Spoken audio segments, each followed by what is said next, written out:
새벽 기도에 오신 여러분들을 주의 이름으로 환영하고 축복합니다.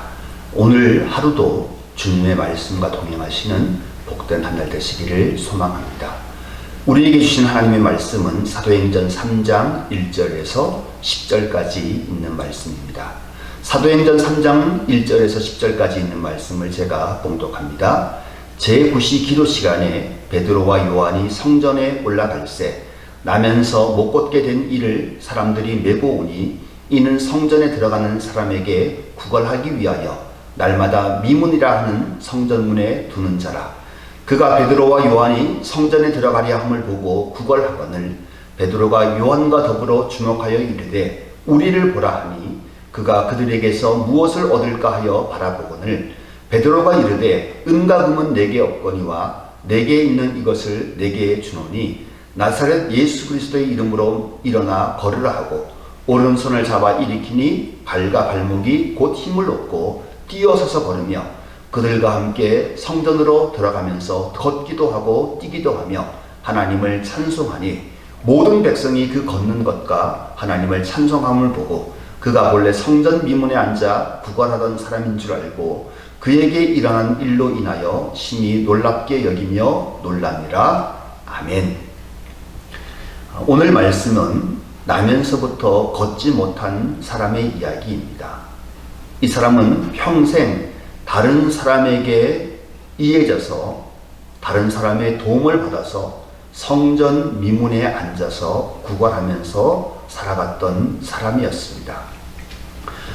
이 사람은 성전 미문, 미문이라고 하는 것은 아름다운 문이라고 하는 것인데 성전에 여러 가지 문이 있지만 가장 큰 문이고 그리고 가장 중심되는 문이 미문이었습니다. 상당한 높이였고 고린도에서 가져온 청동으로 아름답게 장식되어져서 가장 화려한 문이 미문이라고 하는 문이었습니다.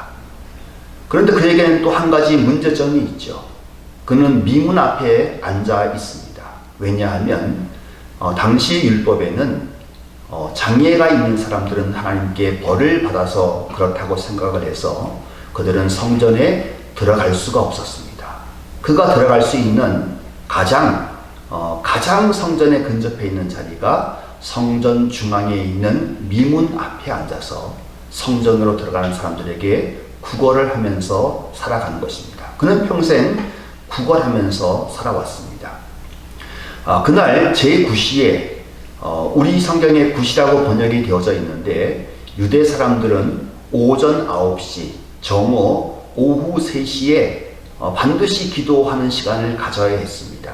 어떤 사람들은 자신의 삶의 자리에서 어떤 사람들은 성전에 올라가서 기도를 했는데 제9시는 오후 3시를 가르칩니다. 그때 베드로와 요한이 기도하러 성전으로 올라가고 있는 중에 그 미문에 앉아 있는 사람이 베드로와 요한에게 이제 구걸을 하게 되어져 갑니다. 그가 살아갈 수 있는 방법은 구걸을 하는 것이 그가 살아갈 수 있는 유일한 방법이었습니다. 그때 베드로와 요한이 놀라운 말을 하죠. 은과 금으로 너가 구걸을 해서 먹고 사는 것이 아니라 그것을 통해서 너가 성전에 들어갈 수 있는 것이 아니라 오직 나사렛 예수 그리스도의 이름으로 너는 이제 온전케 되어져 가고 너는 그렇게 살게 될 것이고 너는 성전에 들어갈 수 있는 놀라운 은혜를 얻게 될 것이다. 너는 구원을 받게 될 것이다. 라고 하는 그 말씀을 하고 있는 것입니다. 이 사람은 그 능력의 말씀에 힘을 얻고 그토록 평생 들어가고 싶었던 성전 안으로 들어가서 거기서 뛰며 기뻐하며 소리를 치는 것이 오늘 본문에 나와 있습니다. 그는 평생 들어가고 싶었었죠. 은과 금보다는 하나님께 용서받고 구원받고 하늘 백성이 되는 그 기쁨을 그가 그 자리에서 누리게 됩니다. 그것이 예수 그리스도를 통해서 이루어지는 것이 오늘 본문에 나와 있는 내용의 말씀입니다. 오늘 본문에 보면 예수 그리스도를 통해서 구원받은 사람들, 하나님의 은혜의 보좌 앞으로 들어가는 사람들의 이야기가 나오게 됩니다. 그 길은 오직 예수 그리스도를 통해서만 들어갈 수 있다라고 분명히 선언하고 있습니다. 우리가 삶을 살아가다 보면 여러 사람들 만나고 좋은 이야기도 많이 하고 같이 식사하고 교제할 때도 많이 있습니다.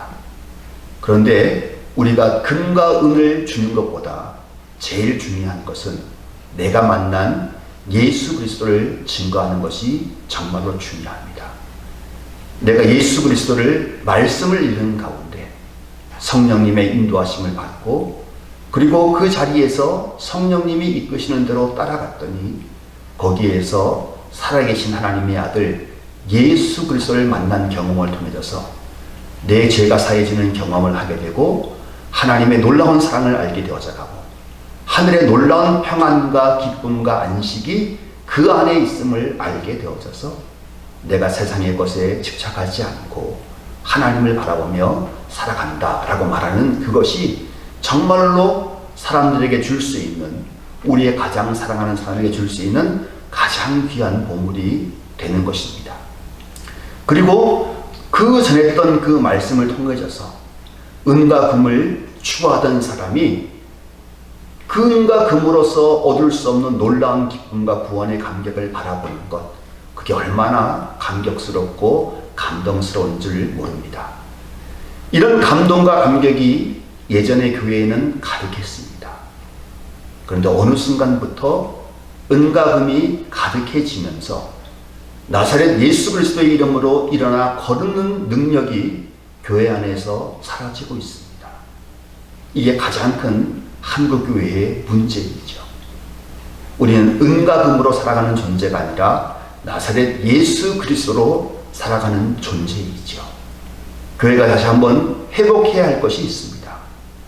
모든 성도들이 은과 금과 성공을 향해서 달려가는 것이 아니라 예수 그리스도를 향해서 달려가는 길들을 다시 한번 나가야 됩니다. 하나님의 말씀을 의지하고 그것을 묵상하고 그 자리에서 성령님의 인도함을 경험하고 예수 그리스도를 만나는 경험을 다시 한번 회복해야 합니다. 그때 우리는 다시 한번 하늘의 놀라운 은혜를 경험하고 은과 금이 아닌 예수 그리스도를 중심 잡고 살아가는 기쁨이 우리 가운데 가득할 뿐만 아니라 우리의 사랑하는 가족들에게, 이웃들에게 전파할 수 있는 그 놀라운 구원의 감격이 복음이 전파되는 놀라운 일들을 다시 한번 목도하게 될 것입니다. 오늘 하루 토요일, 오늘 하루 우리가 살아가는 동안에 정말로 은과 금이 아닌 주님을 더욱더 바라보시고 나가는 복된 삶이 되시고 또 그 주님을 증거해줘서 정말로 예수를 알지 못한 사람들이 변화되고 구원의 경험을 경험하는 복된 한 날로 살아가시기를 간절히 축원합니다. 기도하겠습니다. 존귀하신 하나님 아버지, 저희들에게 생명을 허락하시고 한날을 주심에 감사드립니다. 오늘도 저희의 자랑이 예수님이기를 소망합니다. 그리고 주님을 통해서 세상이 줄 수 없는 평화와 기쁨이 우리 안에 가득하기를 원합니다. 그리고 세상이 줄 수 없는 평화와 기쁨과 온전함을 우리의 사랑하는 가족들과 모든 이웃들에게 나누어지는 복된 한 날 되게 하여 주옵소서. 예수님 이름으로 기도합니다. 아멘. 하늘에 계신 우리 아버지, 아버지의 이름을 거룩하게 하시며 아버지의 나라가 오게 하시며 아버지의 뜻이 하늘에서와 같이 땅에서도 이루어지게 하소서. 오늘 우리에게 일용할 양식을 주시고 우리가 우리에게 잘못한 사람을 용서하여 준 것 같이 우리 죄를 용서하여 주시고 우리를 시험에 빠지지 않게 하시고 악에서 구하소서. 나라와 권능과 영광이 영원히 아버지의 것입니다. 아멘.